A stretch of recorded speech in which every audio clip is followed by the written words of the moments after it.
Okay, we're live.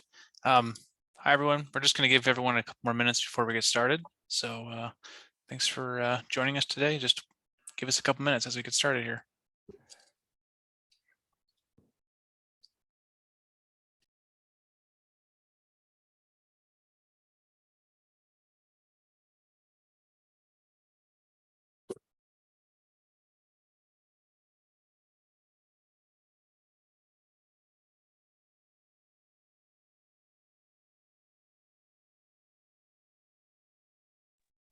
For anybody joining us, we're just waiting a couple minutes before we kick off here just to give everyone a chance to join in. We'll start here in just about 1 or 2 more minutes.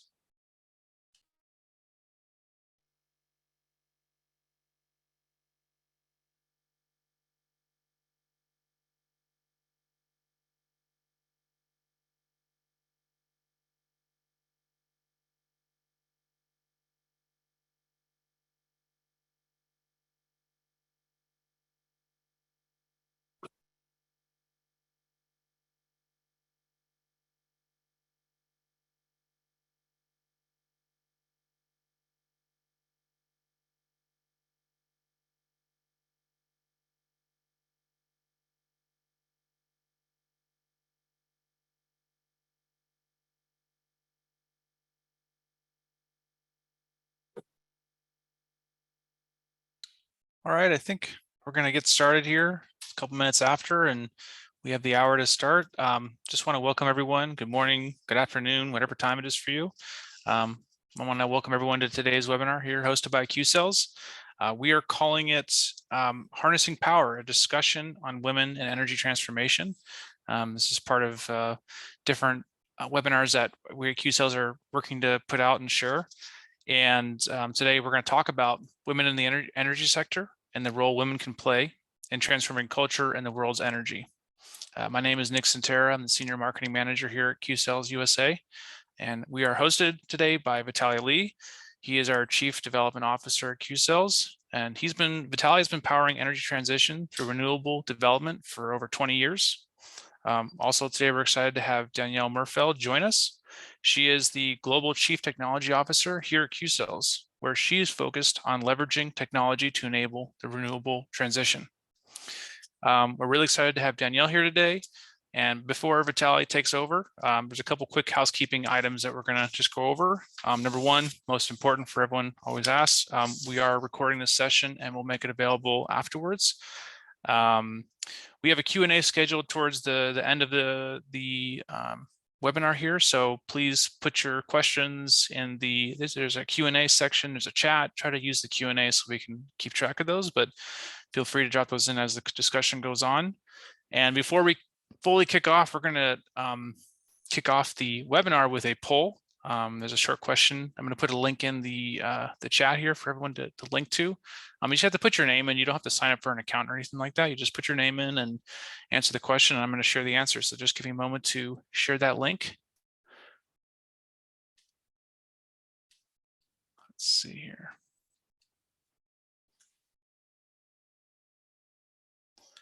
And then the link is in the chat now. I'm going to present the screen, and I'll actually read the question as well so you know what it is. Let me just get rid of all these little pop-ups they have on me. So the question is, which initiative do you think will be most effective to increase female representation in the energy sector? And we have a few options for you to put in there. And there's also an other, I don't have a blank, unfortunately, put it in your own, but just to kind of see where everyone sits on this initial question. And Vitaly, Danielle, you can see the poll on your end just to make sure I'm not looking at it my own. Perfect. Yeah. So far at 100%. All right. It's slowly coming in. I know people have to click on the link. If you're wondering how to do this and you're seeing it, please go into the chat. There should be a link in there. You just click it. You just put your name in only, and then it'll come in here. So I'll give it a minute for people to answer. It's interesting to see how it's shifting. All right. Give it another 30 seconds.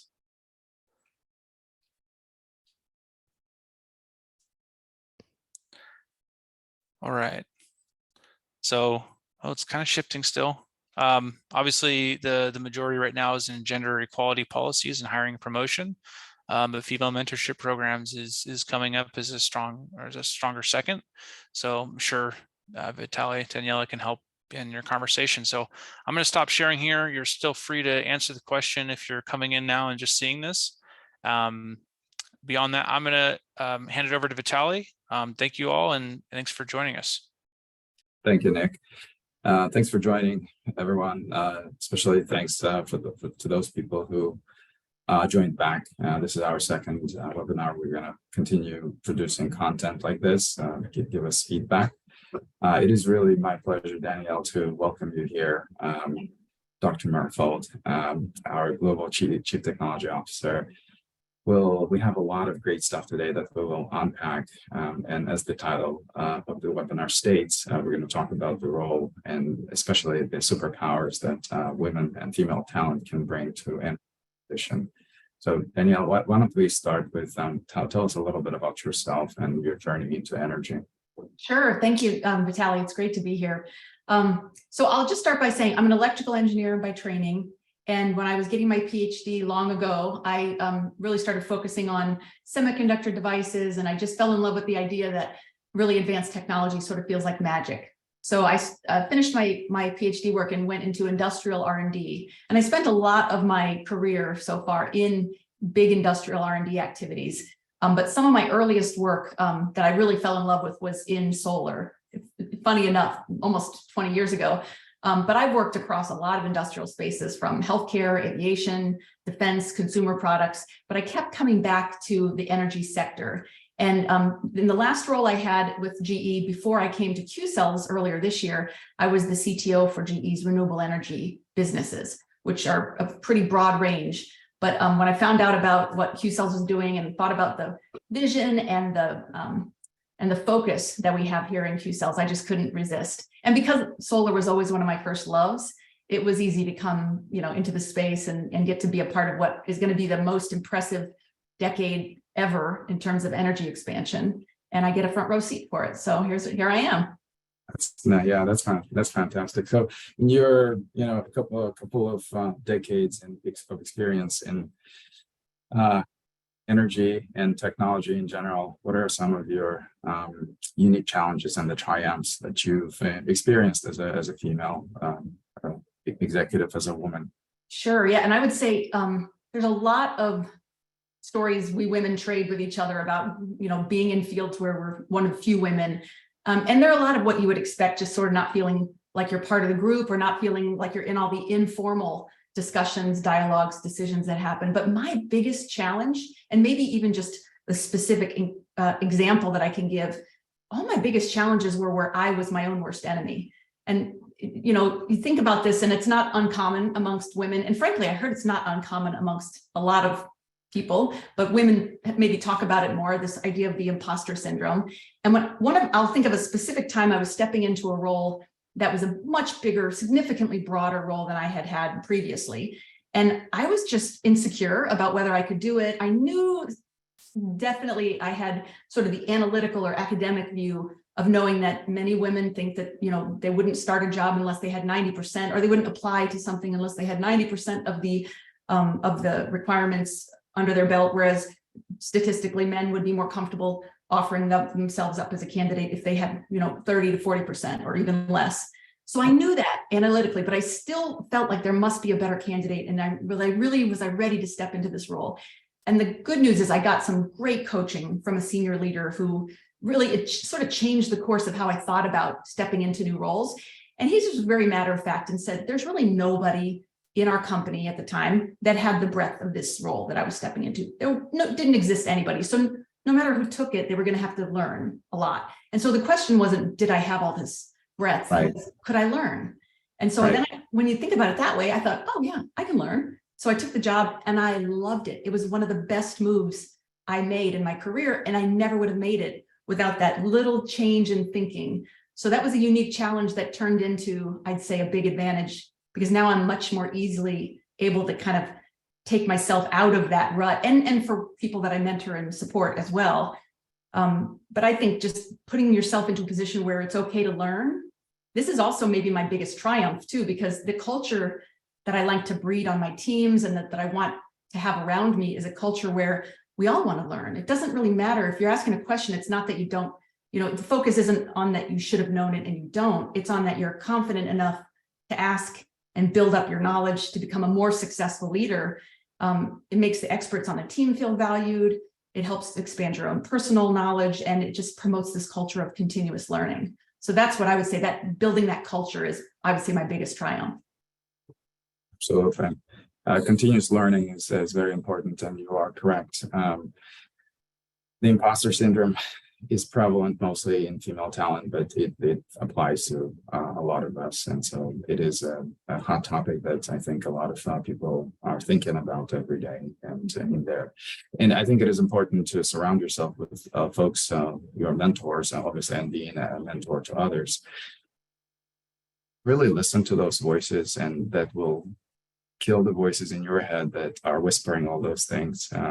And so it's great that you have that person in your professional network that told you those things, and look at you, the success now. Thanks. That is great. So tell me more a little bit about, I know you touched on your journey in general, but tell us more why Qcells and what brought you here. Tell us about that. So, and not surprisingly, I wasn't really looking to leave my role. I was in a fantastic role that was very broad and had a lot of great, cool technology in the field of energy, which was my favorite. So I wasn't looking to leave, but I was curious enough about Qcells, just knowing the history of Qcells and having been in the solar space when Qcells was rising in its early days, that I just wanted to learn more. And as I learned more, and as I had more discussions with the Qcells leadership team, I was just struck, like I said before, the vision and the focus. And I had already in the back of my head been wondering about how do we, as a society, how do we really plan for the energy transition, which is a lot of things, with power generation, moving to renewables, more electrification, better transmission. It's like a whole bunch of things that we need to do as a society globally to transition away from fossil fuels. But I was starting to feel this nagging concern around, they all need to get done, but if we divide our focus equally amongst all 100 things, we're not going to do the things that need most of our focus this decade. We're not going to do them with enough urgency and with enough intensity. And what I feel we have to do this decade is build out as much wind and solar as possible, and solar being less hurdles in terms of regulatories, interconnection queues. It just seems like this is the decade where we need to keep solar on track for the growth that it's on. It's got to stay growing. And that's going to be that's going to be the main thrust of mitigating the climate crisis. So the more I thought about that, the more I thought, okay, where do I want to play in this battle? Do I want to be on the front lines where it really matters? Or do I want to be looking across the battlefield and thinking about all the different pieces? And, it just matters too much for me to put it on the back burner. So I thought, this is very exciting. It's in a company that I feel confident in and doing exactly what I would want to do if I could wave my magic wand. So it was nice. Seeing the framework across the whole energy transition was helpful earlier for me to kind of get a perspective, but then seeing the positions that I thought were really important and seeing Qcells right at the front of it made it just kind of a no-brainer at the end of the day. I did deliberate for quite some time because it's hard to make a move after 23 years in a company. But I have no regrets. It's been fun every day since. That's good. That's what we like to hear. Yeah, for sure. For those folks who may not be familiar with Qcells, we are a wholly owned subsidiary of Hanwha Solutions, a publicly traded company in South Korea. In its turn, it is owned by Hanwha Group, which is the 6th largest conglomerate. We are across different verticals, everything from defense to technology, energy, composites, leisure, luxury. Here in the US, Qcells, we are really the only turnkey integrated solutions provider where we can do energy procurement, engineering, procurement, construction. We can do module sales. We actually manufacture them in the US. We do development work.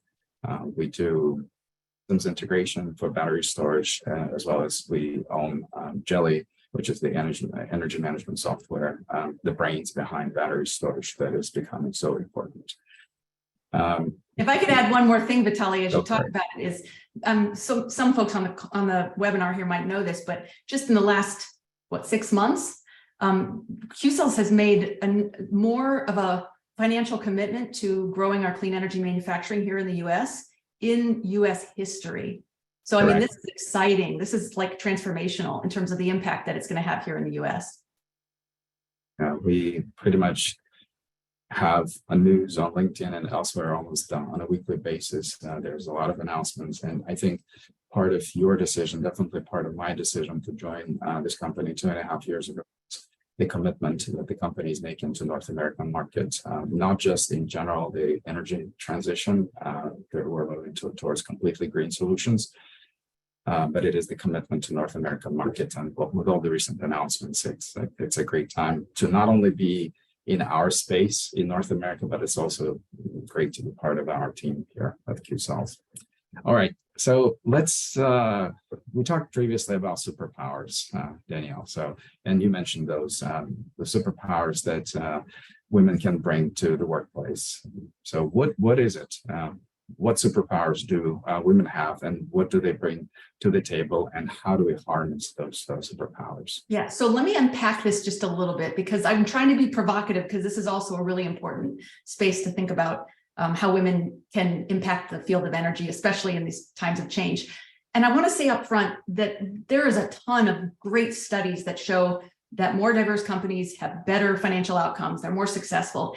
And I think a lot of it has been traced to the balance of risk management styles that women and men have, and then having more collaborative and supportive teams, fostering this kind of balance across the decision-making at the leadership level. But I think it's way more than that. So that's the baseline. That's just the table stakes, is that, you know, more diversity gives you better company outcomes. So when we talk about superpowers, and that's like above and beyond, right? So there's two, I think we have to put this in context. So I'll get there, but I want to give one kind of a couple different ways to base your understanding. First one is the world is changing so fast. So in context of the superpowers I want to mention, think about how fast things are changing, and the rate of change. I use technology, but everything's linked.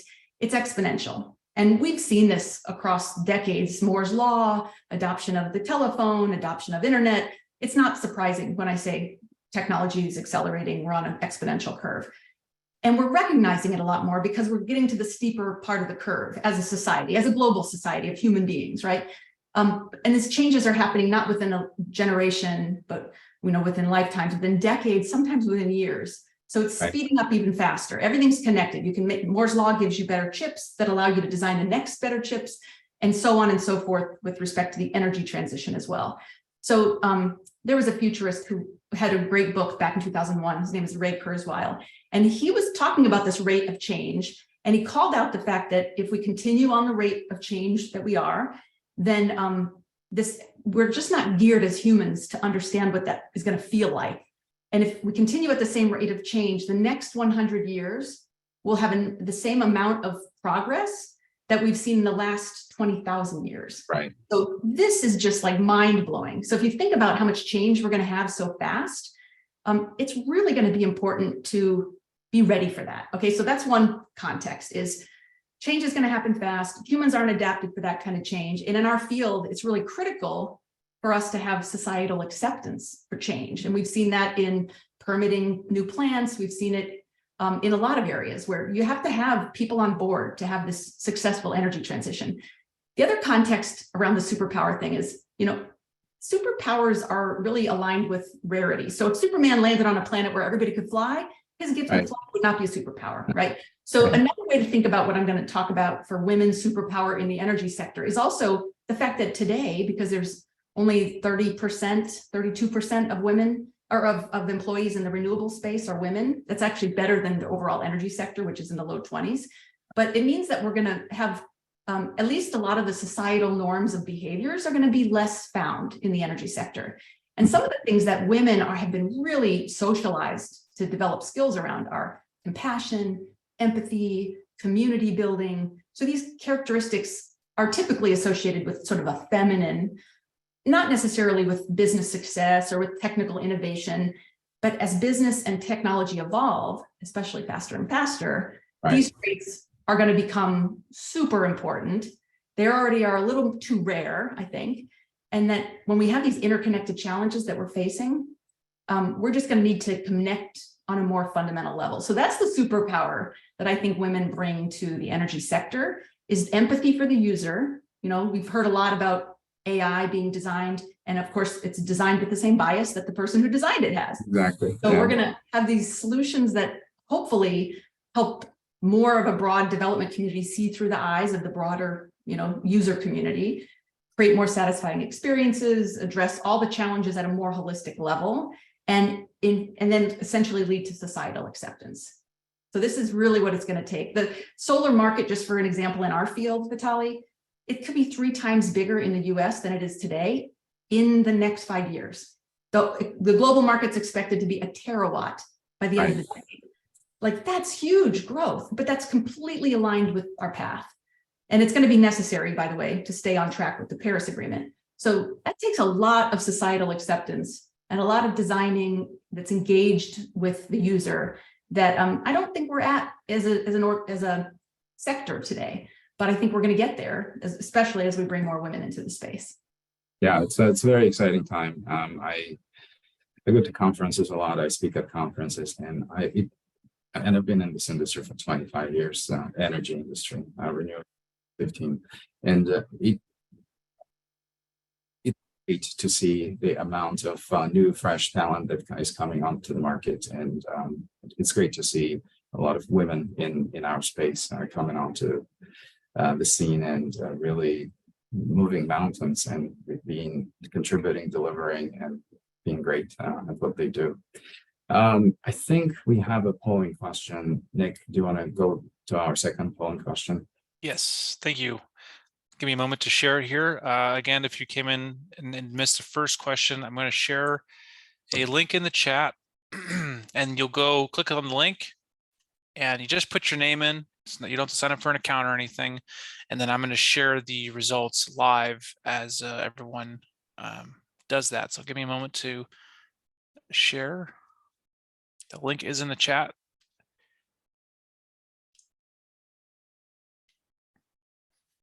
And it looks like answers are coming in. Oh, I should actually ask the question. What do you perceive to be the largest barrier for women entering renewables? And we see the numbers kind of shifting and changing right now. We'll give it a moment. Gender bias and lack of support seems to kind of be neck and neck at the moment.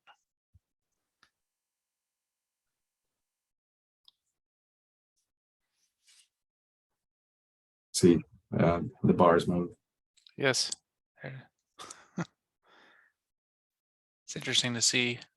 We'll see how the answers change. Again, if you're coming in and seeing this, there's a link in the chat for you to click on. Just put your name in and then you can answer here.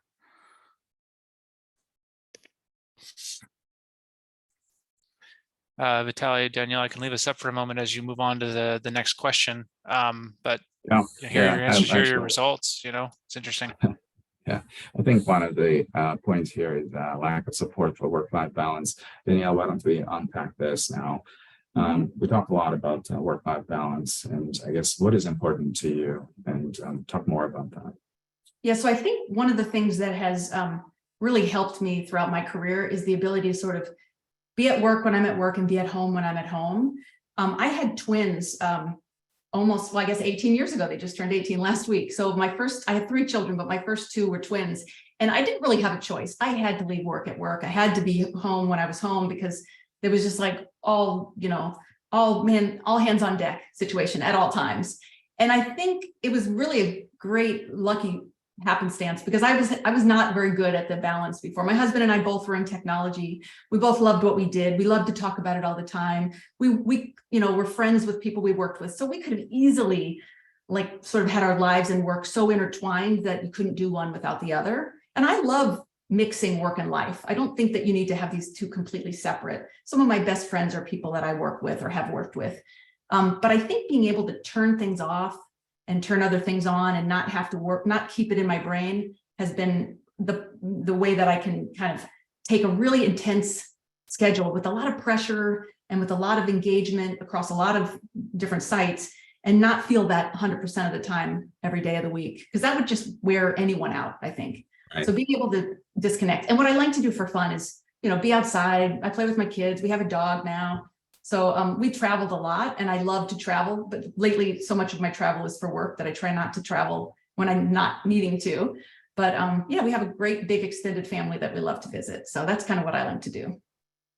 Well, what would you say is the number one concern, complaint from female talent in the workforce about lack or insufficient work-life balance? It's interesting. The biggest issue that I've heard isn't so much, I mean, it's certainly related to work-life balance, but there's this probably unintentional and certainly not so visible difference in engagement between groups that can go out after work to the bar and have a drink or get together for golf on the weekends. And if those are a lot of work friends that get together and they have a freedom that sometimes women don't have, whether because they're young moms or because they're, they take on a responsibility level higher than their partner at home, or even single people, they're just maybe not as included. I think that's this more insidious, unintentional difference that happens. And I think a lot of women have suffered from that and don't really know how to raise that issue because frankly, they don't want to be the one complaining that they're not invited. It sounds kind of whiny, but it matters a lot. And I think a lot of the men that I have worked with that would have been approached about something like that, they would be happy to be more inclusive. They just weren't thinking about it. And so Right.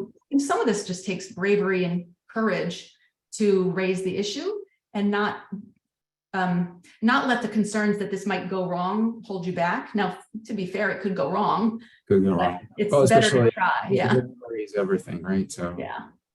it's how you bring it up. But yeah, I think it is important to be vocal about it for sure. So we talked about the past. Let's talk a little bit about switch gear and go to the future. What's your vision for women in our space in for the next decade? Yeah, so I think, as I mentioned, 32% of the employees in the renewable sector are women today. There's no reason why it shouldn't reflect our population. So where we're 50-50, it should be 50-50. I think there's besides that kind of generic number, it's going to be really important that it's not just 50% of employees, but at every level, from the boardroom to the factory floor to the field. I don't think that there are roles that are inherently gendered, whether it's working in a factory environment or even, and I've heard this more often in the field, especially as technology creates many more automated solutions and where, the brawn of what had been a much more masculine aligned field work is really not aligned with that anymore. And I wouldn't say every job has taken on that technology. There are likely still some that require physical capabilities that are more likely to be found in men than women. But again, there's a lot of big, strong women out there. And I don't think that this is going to be in a decade, we're going to have the same kind of requirements. So I think it's not just the vision for the number of women, but where the women take on roles. And we've had some fantastic role models of women leaders in our space. So I just think that's my vision, is to have more of that and to have it not be, to have a discussion like we're having today about how women can impact the energy. This would be like saying, how can humans impact energy? It would just be a moot point. Exactly.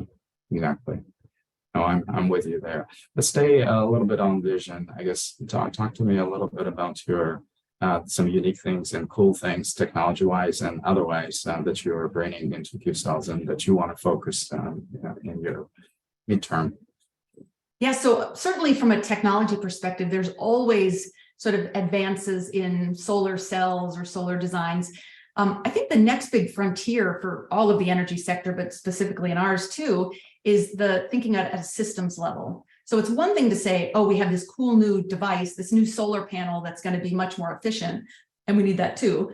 But it's going to be another thing to say, and here's how it works within this ecosystem of storage and bidding into, the trading floor, and how does a household manage their electricity? So that's the next frontier of technology, is how do you think of it as a system solution? And then how do you make it turnkey and easy, and where you can check on it on your phone? And those are really, I think, the path forward, both at a residential sort of consumer level and at the utility level. Because when you think about how system operators run their grids, they need a lot more information about what's happening with the weather and insulation in various areas. So it's going to require networking of information like we've never had before. But it also, and I think some people would inherently think, oh, it's a weaker system, whether it's at the residential level or at this utility or even regional scale, is because solar or wind or any of these renewable technologies aren't at will fuel, that they're less reliable or less resilient. And I think you can turn that completely around and talk about how you're going to have a more resilient, more secure solution if you just design for it at the system level. So that's what I really hope to see in terms of some of the technologies that we're bringing and some of the broader cross-technical and cross-business innovation that we're cooking. I think it gets us into that sweet spot. Yeah, there's a lot of excitement. I remember meeting the owner of the company, and I remember for the first time when I met him, he said, "Vitaly, think of us as a technology company. We do many different things, but at the forefront of our DNA is technology." So super excited about you, your team, and the many great things you're going to implement here at Qcells. Now let's go back a little bit and stay focused on diversity. How do we go building that diversity in the future in the workplace at Qcells or broader renewable space?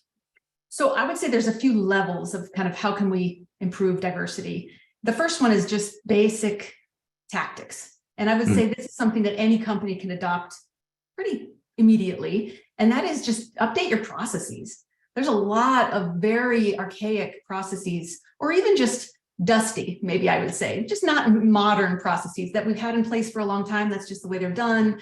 That's just the way we do it. And, I'll contrast that with saying it's really hard to change our biases. We all have bias, right? And we know that that's a big part of why we don't have gender balance in the workplace today, is because everyone's bringing their bias, and there's plenty of gender bias to go around. And I think it's unrealistic to imagine that within, I would say, even a generation, much less the time we have to spend, that you're going to change that. And a lot of companies have spent billions of dollars and thousands of hours of training within groups to try to change that. I do think we need to build more awareness, and we all need to be aware of our biases. Right. But we need to short circuit the time it's going to take to make the change felt in our hiring practices and in our promotion practices. And that is just look at your processes. So if you've got a process that when you have a job write-up, the description of the job, does it just get put out there? Or do you have some check that looks for language that might make it seem like it's tailored for a certain type of person? A lot of sports analogies or a lot of aggressive verbs. We found some back in GE that were just surprising. Like I wrote up a job description and I didn't realize how many gendered or influencing phrases or terms that I used that kind of made it clear that I was looking for a guy, and I wasn't, but the way I wrote up that job description looked like I was. And then some of the other easy ones are, do you really even do if your process around hiring, like candidate selection is, do you even start the process if you don't have enough balance in your slate of potential candidates? Do you just keep looking? And maybe you have to look in more places, you have to look in a way you didn't look before, but I guarantee you there's qualified women out there. Another one is, do you have your interviewer slate of diverse as well? If you're only going to have one type of person talking with candidates, you're only going to get one type of response. Right. And even just having the same kind of questions in the same order. All these things, which are well documented in other places, are just simple, straightforward, easy to develop or easy to adopt tactics for changing your processes, for hiring, for promoting, for recognizing talent. That's the baseline. How do you get more diverse applicants, and how do you bring them into your company, and how do you raise them up and train them? I would say a little bit more nuanced after that is what culture are you promoting? You got to keep them too, right? Like once you have a lot of great people, and there's this whole idea of walking the talk, being committed to what you say you want as a company. There was a group almost 10 years ago now, the Clean Energy Council, and they promoted this thing called the Leaders Pledge. I don't know if you've ever heard of it, Vitaly, but it was like 3 simple commitments. Set an example by being inclusive as a leader. So go out of your way to be inclusive. The second one was decline invitations to appear on any forums or panels that aren't gender diverse. And I remember as a woman, if I was the only woman, sometimes I would just say, look, I'd like not to be the one woman on your 6-person panel. I would like to join if you can bring another woman in, but let's, do you need names? I can give you names too. Right. And then the third commitment on the pledge was actively promote achievements of women. So don't just have them happen, but like talk about what great things happened on your team or across the industry. And it just makes it more of a culture of appreciation and understanding. So that's kind of like the baseline is, as a leader, how do we set the tone and how do we create the culture? I really like those three. I'm gonna ask you to write them down. Sure. I'm a believer, for sure. And I like how you said earlier that it is at all levels, everything from board members, board positions, all the way down. It's at all levels, I think, and keeping promoting internally and mentoring. Let's talk about mentorship. How important is it for women? What role does it play? What role can it play? And what can it do, I guess, to really bringing more female talent into our space? Yeah, well, I'll start by saying mentorship and sponsorship and the idea of coaching. Those are all really important for everyone, and especially for women who might not easily have those coaches or mentors as their male counterparts might. But I also want to make sure I give the definitions, because you were asking about mentoring, and it's one of kind of a 3-legged stool that I think you kind of need in your career to be supported. And I think many people have these and don't know what to call it, or just take it for granted that it's part of their community. So in a nutshell, a coach is someone to listen to you. So it can be a peer. It's maybe just somebody to reflect what you're saying and let you hear it for yourself, to think through things that only you can think through. A mentor advises you, like they've been there, they've done that. They're going to give you wisdom based on their own experience. And a sponsor, it talks about you and acts for you. So they're investing in, they're going to choose you to be the leader of this next, they're usually much more senior. They're going to choose you to do something because you make them look good. So it's a kind of a transactional relationship with a sponsor. And typically that's a superior in your company, but it also could be someone in your industry who asks you to speak on a panel because you did a good job representing this topic at a different time. So I think mentors are specifically, if you're going to share advice of what worked for you, you're going to help somebody not make the same mistakes. So it's super important. But I don't think you get all the way to that finish line of being a fulfilled, you're not going to use up all your potential unless you kind of get all three of those: coach, mentor, and sponsor. Yeah, no, that's very good advice, and smart observation. I certainly have benefited a lot from folks like this in my career, and I try to pay back and pay it forward. I think all of us would benefit from that, but women especially. All right, I do have one more question that I want to run by you. I think Nick is telling me there are questions that are coming through the audience. What advice would you give to women who are considering careers in renewable energy? Yeah, so I will give maybe 2 pieces of advice, because they're both really important and I hate to just choose one. So the first one I would say is just remain open and curious about where the best place for you to contribute is. You might fall in love with the role, or you might see somebody model something really good that looks really cool, but it's got to feel good for you, because you don't want to take on something that you don't love, because you're going to want to be deep in it. So spend the time to really think about it and be open to a lot of different types of roles. Everything's connected, so you're going to touch a lot of things anyway. The other piece of advice that I think is maybe more important for women than men, the first one was kind of more general. And I only say this because a lot of people that I've mentored over my career, I've given this advice far more times than I, would like to have given it. And that is, don't make decisions for like 2 or 3 steps out.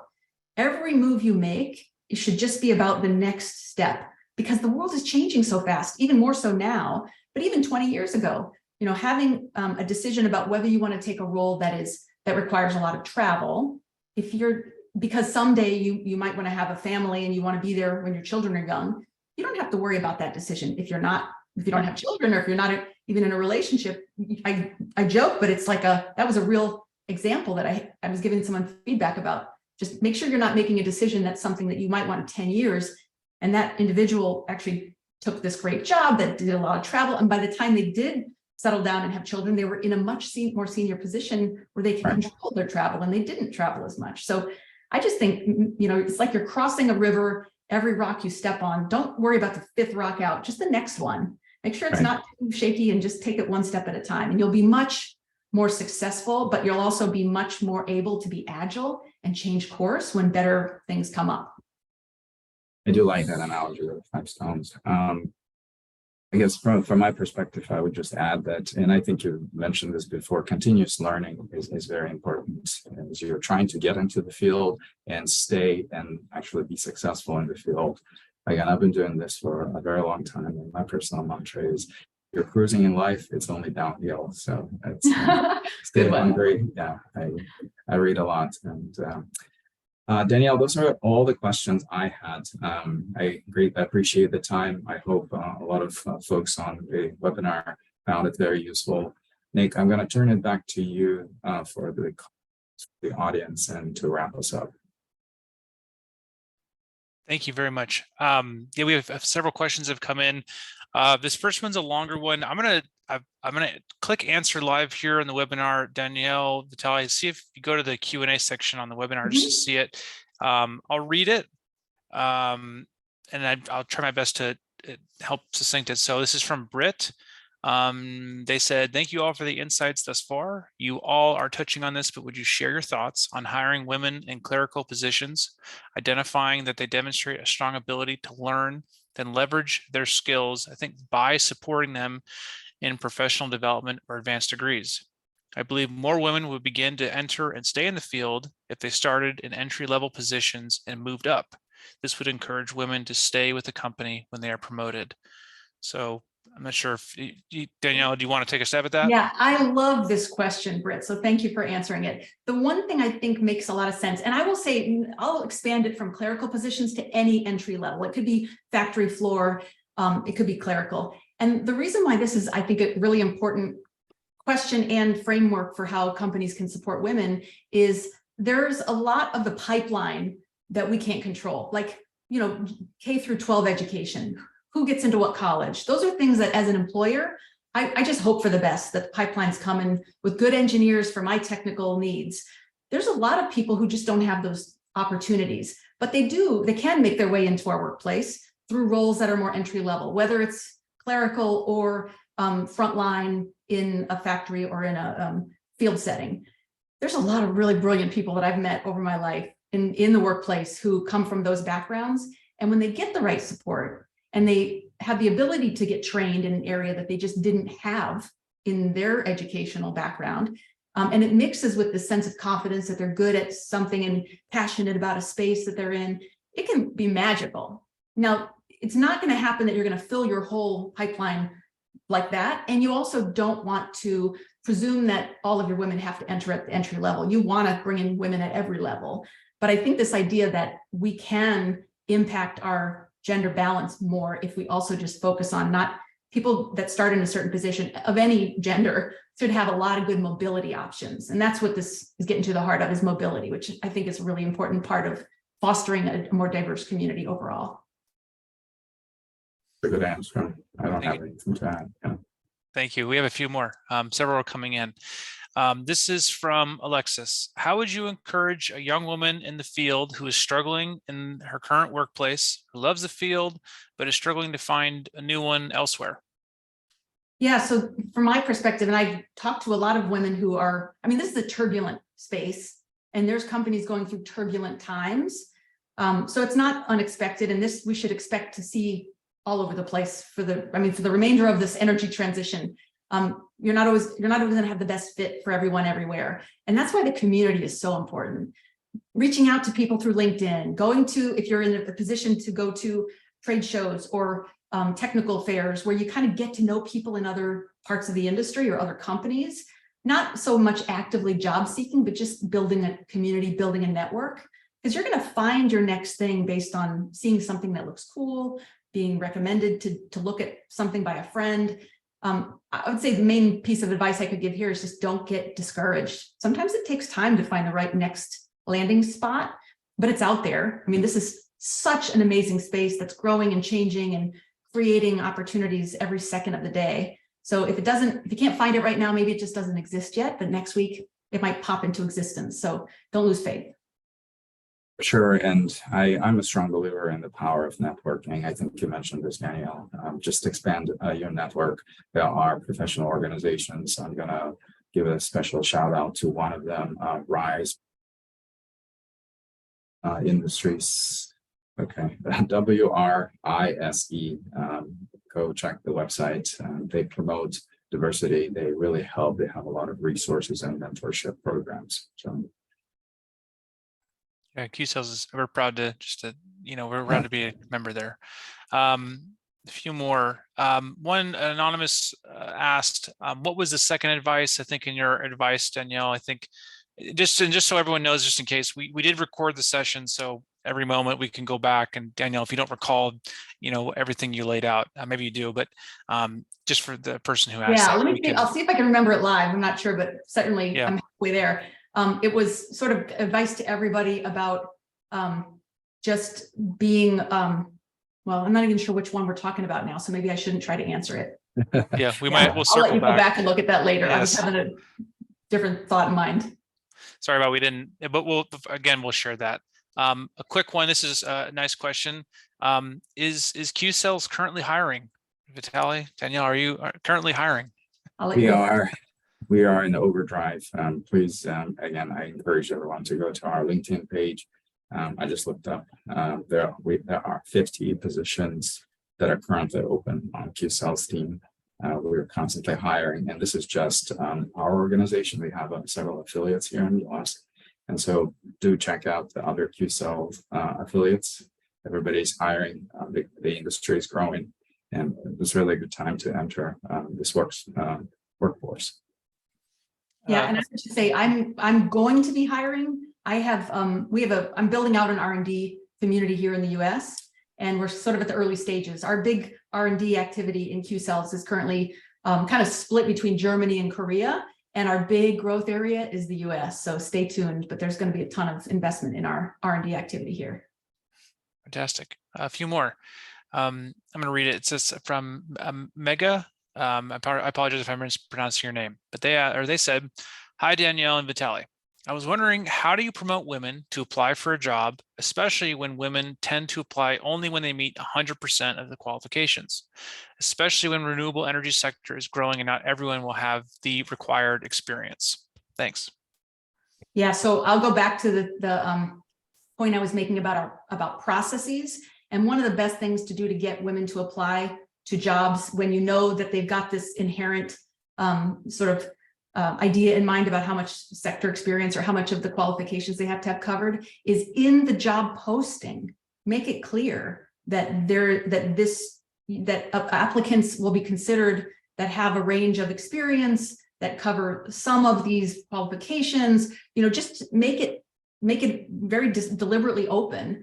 And sometimes there's even a tagline at the bottom of postings that call out that they're looking for a broad range of inputs, or that sometimes I've seen it called out where you can be identified for another position, we'll respond back to you if you're a better fit for a different thing. So it just kind of gives a little bit more permission for you to throw your hat in the ring, I think. And the second thing I think is more important is companies like we at Qcells should be very vocal about this whenever we're publicly speaking. We're hiring, we want you, we need people with different backgrounds. I'm going to be at a trade show soon. I'm going to mention it there too. So just being open and promoting this kind of culture of let's try it. We need people with different backgrounds so we have good fits. I think that just is more welcoming. I agree.